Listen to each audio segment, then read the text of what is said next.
जय शिवराय, जय शंभूराजे, ऋषिकेश. नमस्कार. जय शिवराय सर. जय नमस्कार शिवराय. सर. ठीक आहे. ऋषिकेश, पहिलं सांग की ऋषिकेश कोण आहे, ऋषिकेशचं क्वालिफिकेशन काय झालं आणि ऋषिकेश कुठून आहे? सर मी ऋषिकेश दाखवे. माझं 12वी नंतर मी ITI केलं होतं. मी चेंबूरमधून आहे, मुंबईमधून. तर मी ITI मध्ये 1 वर्ष जॉब केला. पण त्याच्यामध्ये मला असं समजलं की त्याच्यामध्ये खूप हार्डवर्क आहे आणि ते मला जमत पण नव्हतं. त्यानंतर मी विचार केला की काहीतरी म्हणजे वेगळं काहीतरी करायचं होतं. मला समजत नव्हतं पुढं काय करू मी. त्यानंतर माझ्या मित्राने मला सजेस्ट केलं की कोइनफोटेक मध्ये डिजिटल मार्केटिंग मध्ये तू करतोय का. त्याने त्याच्याबद्दल सांगितलं मला. त्याचं पॅकेज सांगितलं, त्याला असं असं जॉब आहे, ते म्हणजे चांगला कोर्स आहे असं तसं. मग ते मी बघितलं, डेमो लेक्चर अटेंड केले तुमचे कोइनफोटेकचे. त्यानंतर हम्म. मला असं समजलं की आहे काहीतरी स्कोप याच्यामध्ये. तरी पण मला टेन्शन होतं की माझं काय होईल का नाही. मी बोललो आता काहीतरी करायचं आहे आपल्याला, जॉईन होऊन बघू. आणि हम्म. सर जॉईन झालो आणि खरंच असं वाटतं की खूप चांगलं काम केलं मी की जॉईन झालो इथे हम्म. कोइनफोटेक. ठीक आहे, ठीक आहे, चालेल. तुला जे तुझा पोईनपोटचा अनुभव कसा होता? पोईनपोटेक मध्ये जॉईन झाल्यापासून तुझा अनुभव कसा होता? अनुभव कसा होता तुझा पोईनपोटेक बद्दल? कोइनफोटेक मध्ये सर जॉईन झालं, मला खूप चांगलं वाटलं. म्हणजे सर सर्व सर्व सर सपोर्टिव्ह आहे. तुम्ही सपोर्ट केलात. राजकुमार सरांनी खूप चांगला आम्हाला सपोर्ट केला. त्यांनी म्हणजे आम्हाला एक्सप्लेन करून सांगितलं की प्रॅक्टिकल करून घेतलं आमच्याकडून. स्टेप बाय स्टेप आम्हाला सांगितलं. तुम्ही आमच्याकडनं रिव्हिजन करून घ्यायचं. आज झालं तेच उद्या परत ते रिव्हिजन करायचं, परत तेच 3 दिवसानंतर परत तेच रिव्हिजन करायचं. त्यामुळे सर आम्हाला ते लक्षात राहायला लागलं. म्हणजे असं वाटलं नाही की म्हणजे आम्ही विसरतोय. तेच रिव्हिजन होऊन होऊन आमच्या ते कंटिन्यू लक्षात राहिलं सर. क्लासमध्ये शिकवण्याची पद्धत कशी वाटली तुला, कशी होती? तर खूप चांगले होते. म्हणजे असं वाटलं नाही की सर म्हणून शिकवतात. आम्हाला असं वाटलं की आमचा मित्र म्हणून आम्हाला समजत सर. म्हणजे असं एकदम फ्रीली मध्ये शिकवता. म्हणजे आम्ही कधी घाबरलो नाही, काय नाही. क्वेश्चन केला आम्ही काही तर तुम्ही एकदम सांगायचं, एकदम एक्सप्लेन करून सांगायचं प्रॉपर. असं काही म्हणजे आम्ही परत परत विचारलं, तुम्ही असं रागवायचं ना आमच्यावर, काय नाही. खूप चांगलं कॉलेजमध्ये वाटतं सर. शिकवण्याचे कॉलेजमध्ये शिकवलेलं लेक्चर आणि ह्या लेक्चर मध्ये काय फरक होता? कॉलेजमध्ये सर ते म्हणजे आम्ही असं घाबरून कॉलेजमध्ये अटेंड करायचो. आणि इथं आम्ही असं म्हणजे असं वाटायचं की आम्ही असं मित्राशी बोलून आम्ही हे करतोय, अटेंड करतोय लेक्चर. म्हणजे आम्हाला काय डाऊट आला तर आम्ही लगेच विचारू शकत होतो आणि तुम्ही ते आम्हाला चांगल्या प्रकारे एक्सप्लेन करायचं सर. बरोबर. ट्रेनर कडून तुला काय शिकायला भेटलं, असं काय शिकायला भेटलं तुला ट्रेनर कडून आपल्या इथे? तुला फक्त डिजिटल मार्केटिंग शिकायला भेटलं का आणखी काय शिकायला भेटलं, कॉन्फिडन्स बाकी गोष्टी? कॉन्फिडन्स सर, खूप कॉन्फिडन्स आला माझ्यामध्ये. मला असं म्हणजे इंटरव्ह्यूला मी खूप घाबरायचो सर. पण प्रिया मॅडमने आम्हाला सांगितलं की तुम्ही जावा इंटरव्ह्यूला. तुम्ही एकदा म्हणजे इंटरव्ह्यू फेल व्हाल, दोनदा फेल व्हाल, तीनदा फेल व्हाल, पण तुम्हाला ते नंतर अनुभव येईल आणि तुम्ही पास व्हाल. आणि तेच झालं सर.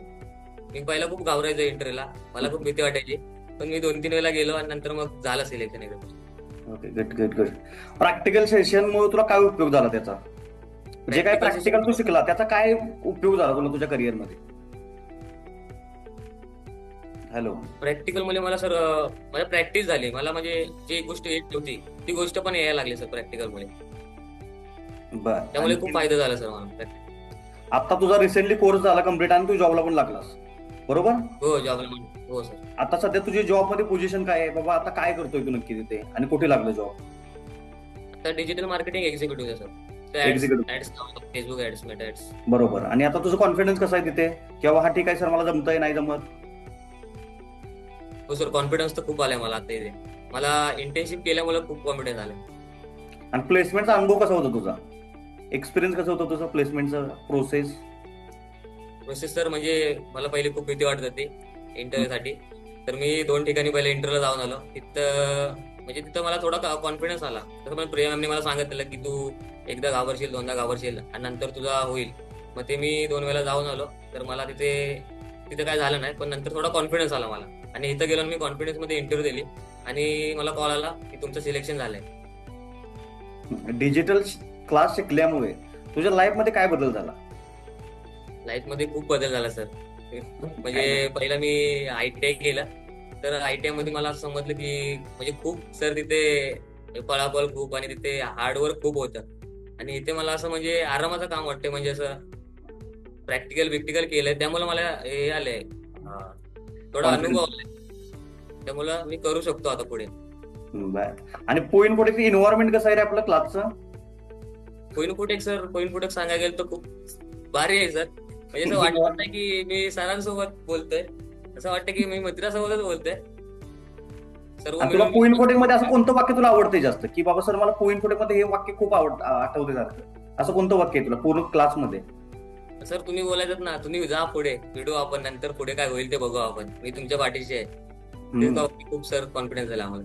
म्हणजे त्यातून तुला कॉन्फिडन्स झाला, म्हणजे ते जाणवतं तुला वाक्य की अरे हा सर मला हे हो वाक्य हो इन्स्पायर सर, करते, हो तुमच्या असं ते तुला वाक्याने. वाक्य तुला इन्स्पायर करते, जा पुढे मी आहे, काय होईल ते नाही मा पुढच्या पुढे बघू आपण. काय प्रॉब्लेम आला तर सर तुम्हाला कॉन्टॅक्ट केला, राजकुमार सरांना कॉन्टॅक्ट केला तर लगेच कॉल होतो. असं नाही की मी नंतर करतो कॉल, लगेच तुम्ही कॉल करता, उचलता आणि आम्हाला मदत करता. आणि पो इन्फोटेक बरोबर शिकण्याचं कारण काय होतं तुला, का शिकलास तू? की बाबा मुंबईमध्ये पण क्लासेस आहेत, ऑफलाईन क्लासेस आहेत, पण तू पुण्यामध्ये ऑनलाईन क्लासेस का केलेस? तर तुमचा डेमो लेक्चर अटेंड केला, मला असं वाटलं की बाबा पॉईंट कुठे खूप चांगला आहे आणि आपल्या फॅमिली आहे. तसं मी केलं आणि ते केलं, त्याचा फायदा पण खूप सर चांगले झाले माझ्यासाठी, कारण फॅमिली सारखंच इथं वागणूक दिली जाते सर. बरं, बाकीच्या विद्यार्थ्यांना तू काय सजेस्ट करशील, पो इन्फोटेक मध्ये क्लास करायला पाहिजे की नाही करायला पाहिजे? तर करायला पाहिजे, मी सजेस्ट केलंय सर, माझा मित्र करतोय, पण त्याने पण त्याच्या मित्राला सजेस्ट केलंय, तो पण तुमच्या इथं फोन फिटेक मध्ये करतोय सर, जॉब क्लास करतोय सर.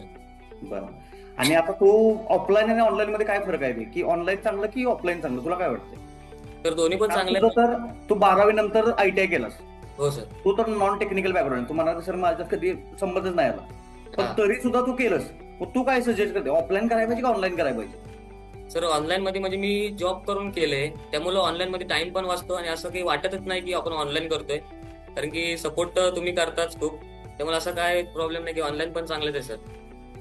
बरोबर, आणि तू तर संध्याकाळची बॅच घेतली होती ना, संध्याकाळची 8ची बॅच होती तुझी, 8 ते 9 ते 10. 9 ते 10, सॉरी 9 ते 10ची बॅच होती तुझी. हो सर, म्हणजे तू दिवसभर जॉब करायचा आणि संध्याकाळी क्लास करायचा संध्याकाळी क्लास करायचा, आणि प्रॅक्टिकल पण करायचा, म्हणजे प्रॅक्टिकल थोडं कष्ट करायचं. केले का होतंय, म्हणजे ह्याचा अर्थ काय आहे की तुम्ही जॉब करत करत सुद्धा क्लास करू हो, शकता, जॉब करत करू असं नाही शकतो. की बाबा सर मला जॉब आहे, मला वेळच भेटत नाहीये, म्हणजे असंही नाहीये की तुम्ही क्लास करत करत जॉब करू शकता, जॉब करत करत क्लास पण करू शकता, म्हणजे दोन्ही टायमिंग जरी तुम्ही मॅनेज केलं तरी होऊन जाईल. पार्ट टाइम करू शकतो, जॉब पण करून म्हणजे क्लास पण करू शकतो तुम्ही.